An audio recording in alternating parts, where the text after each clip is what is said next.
Good morning viewers, welcome to BioSinva channel.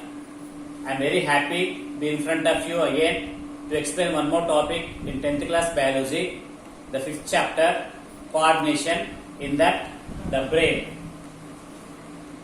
the human brain.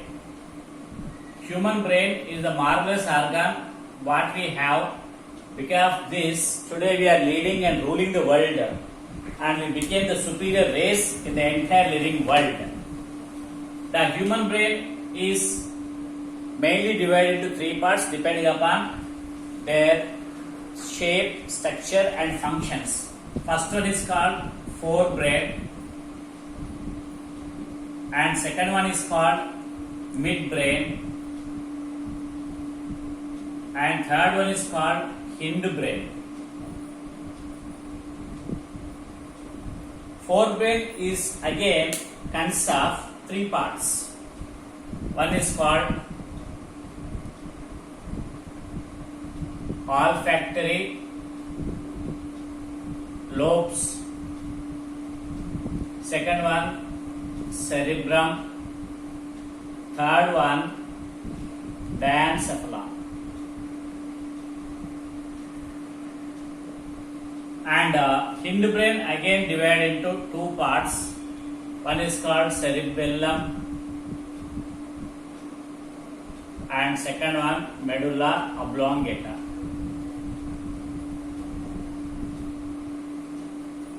Medulla oblongata. Let us take the first one in forebrain, because forebrain is the major part in the entire human brain. And in this forebrain, the cerebrum is the major part. Olfactory lobes. Olfactory lobes are two club-shaped lobe-like structures. Club-shaped lobes in the front part of the forebrain. One is towards left, the other one is towards right side. And these are mainly meant for sense of smell. Sense of smell. These are the 2 points related to olfactory lobes. Then next comes to cerebrum. Cerebrum is the largest part in the forebrain, and the largest part is not plain because of the elevations and depressions. The elevations on the cerebrum are called gyri, and the depressions on the cerebrum are called sulci. Gyri is the plural form, gyrus is the singular form. Sulci is the plural form, sulcus is the singular form. Then why these elevations and depressions are seen on the surface of the cerebrum? The reason is that to accommodate more number of neurons, these elevations and depressions are arranged. And this cerebrum, its outermost surface is usually grey in color. Because of the grey color, the outer surface of the cerebrum is called grey matter. And if you see the inner part of the cerebrum, which is usually white in color, because of that it is called white matter. Then what is the reason for grey color on the surface and white color inside the brain? Grey color is due to the arrangement of cell bodies. Cell body is nothing but the cyton of neurons which are towards surface. As they are grey in color, so it looks grey in color, and that matter is called grey matter. And inside the brain, due to the myelinated axons, all myelinated axons are white in color. So, due to that, the inner part of the brain is named as white matter due to arrangement of myelinated axons of the neurons. Okay, and this cerebrum is mainly meant for the mental abilities like judgment, thinking, understanding, intelligence, and analysis of information, etc., and to solve the problems. Not only that, it also contains the other capacities like the respond to cold, heat, and temperature plus pressure. These are the functions of the cerebrum, and cerebrum is the largest part in the brain. The next comes to diencephalon. Diencephalon is the rhomboidal shaped structure present on the underside of the brain, and that diencephalon is further divided into upper part and lower part. The upper part of the diencephalon is called thalamus, and the lower part is named as hypothalamus. Hypothalamus.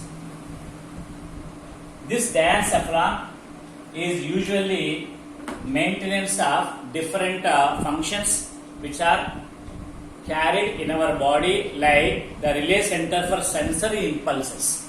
Sensory means incoming, impulses means the information, and also it also maintains the pain, temperature, the light, etc. And it also mainly controlling the reflex actions related to the muscular activity, and it is also mainly meant for controlling the emotions like anger as well as emotions. It also mainly meant for maintaining water balance as well as the blood pressure as well as the body temperature, and also sleep and hungry. Not only this, it is also containing hypothalamus. It is a seat for a main important gland named as pituitary gland. Pituitary gland is originated from the hypothalamus region, and this pituitary gland is called as master gland in our body because it controls and coordinates different glands in our body. As it is controlling and coordinating different glands in our body, so the pituitary gland is popularly called as master gland in our body. Then after knowing about the forebrain, now let us move towards midbrain. Midbrain is like a stalk-like structure. It is the connective link between the cerebrum and as well as the cerebellum pons varolii of hindbrain. The midbrain is mainly meant for the balance in our body parts, as well as it can maintain the different reflexes which are under control, and some are voluntary and some are involuntary. After knowing about the midbrain, next comes to hindbrain. The hindbrain is divided into cerebellum, and it is a part where it connects the midbrain with that of the spinal cord. And this hindbrain is generally called as small brain also. The first part in that cerebellum. Cerebellum is the important part in the hindbrain, and the cerebellum is having two lobes. Each lobe is called cerebellar hemispheres. Cerebellar hemispheres, like cerebral hemispheres in the case of cerebrum. In the case of cerebrum, there are right side and left side half divided portions are there. Each portion is called cerebral hemispheres. But here cerebellar hemispheres, and this cerebellum is mainly meant for maintaining our body posture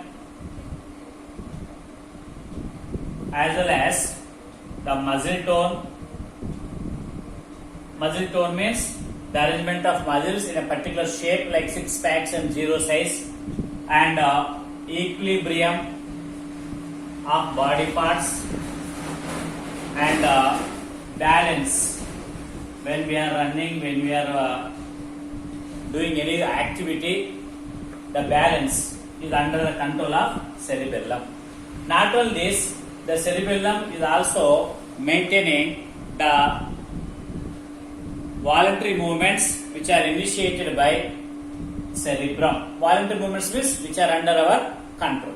Then after knowing about the cerebellum, the next part in the hindbrain is medulla oblongata. Medulla oblongata is generally triangular shaped structure and it continues as a spinal cord, and this medulla oblongata is